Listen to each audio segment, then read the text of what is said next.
You know the heaviest weight in every gym? Not the barbell, not the squat rack. It's the door. Getting through that door is often harder than lifting anything inside. Not because the gym is difficult, but because your brain prefers something else, the familiar. The brain loves patterns. In the last episode, we asked a question. If being wrong helps the brain learn, why do humans try so hard to avoid being wrong? Why does the brain pull us back to the same behaviors again and again?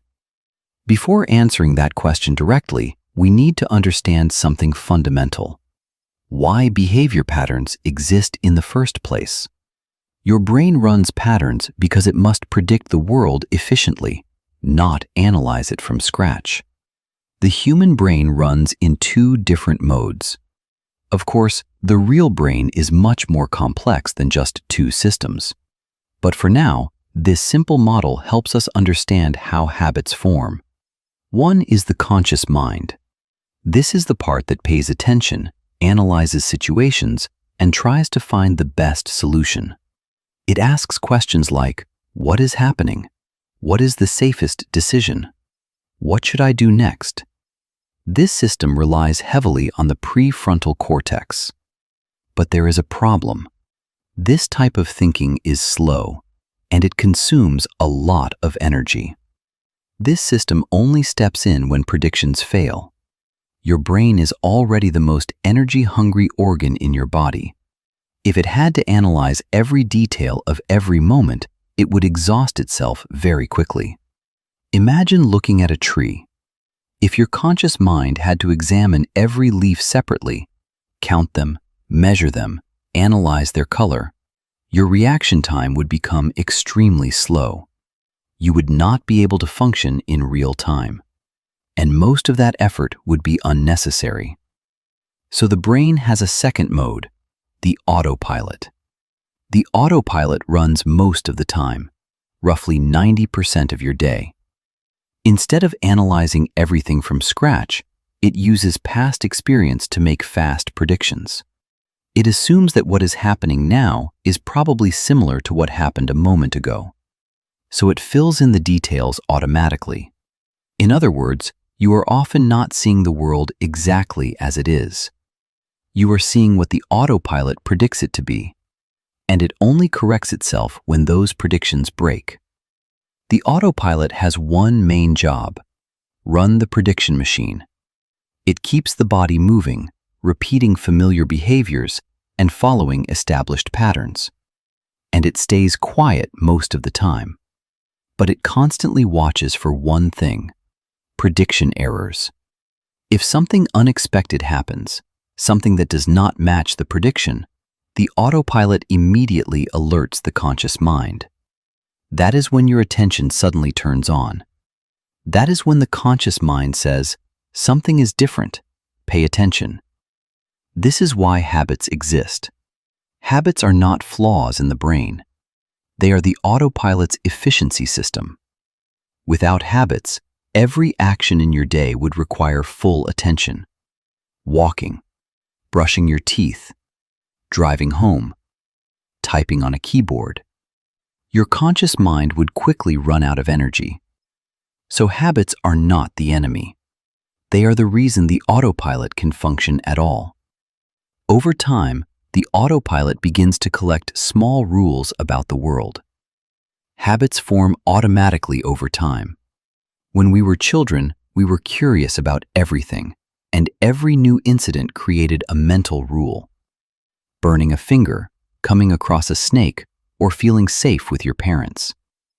Every such rule eventually narrowed down our options. The brain stores these rules because they help it predict what might happen next. Imagine you live in a jungle. Every day you walk to a river to fetch water. There is a clear path through the forest. You have walked that path many times. Your autopilot trusts this path. There are no predators. The ground is safe. You can reach the river without danger. So the autopilot trusts this path. You can walk it without thinking. The autopilot runs the journey, because it has predicted this path correctly 1,000 times. Now imagine someone says, "Let's try a completely different path." Suddenly, the autopilot becomes cautious. What if there are snakes? What if there are predators? What if you get lost? To evaluate those risks, the conscious mind would have to simulate many possibilities. It has to recall all the rules it has learned so far to make sure no rule will be broken. That requires energy and attention. Doing this for every moment of the day would be extremely slow. So the autopilot suggests something simpler. Just take the path we already know. This is why behavior patterns become habits. A habit is simply a prediction the autopilot trusts. The outcome is familiar, and familiar means efficient. Now let's return to the gym door. Your conscious mind has already decided something. You want to be healthier. You want more energy. Maybe you even plan the long-term goal. This is the part of the conscious mind that thinks about the future. It is the same system that helps you plan things like a pension fund. But the autopilot that runs most of your daily behavior works very differently. The autopilot's duty is to live in the present, run the prediction machine, and report only when a prediction error occurs. It only cares about two things. Is this behavior familiar? And does it save energy for tomorrow? When you wake up in the morning, the autopilot checks its predictions. Yesterday you stayed home, drank coffee, skipped the gym. Those predictions worked. You survived. Nothing bad happened. So the autopilot says, repeat the same pattern. From its perspective, that is the safest option. Going to the gym is not difficult because the autopilot fears exercise. It feels difficult because you are asking it to leave a familiar path and create a new one. And the autopilot always prefers the path it already knows. Now we understand something important. The autopilot protects habits because they are efficient and predictable. Without habits, we would not survive. Habits are the default mode of the autopilot. Now you understand why habits override intentions, even if they are good intentions. Because intentions live in the conscious mind, but habits live in the autopilot. But this raises the real question. If the autopilot loves familiar patterns so much, how can we ever change them? The next episode.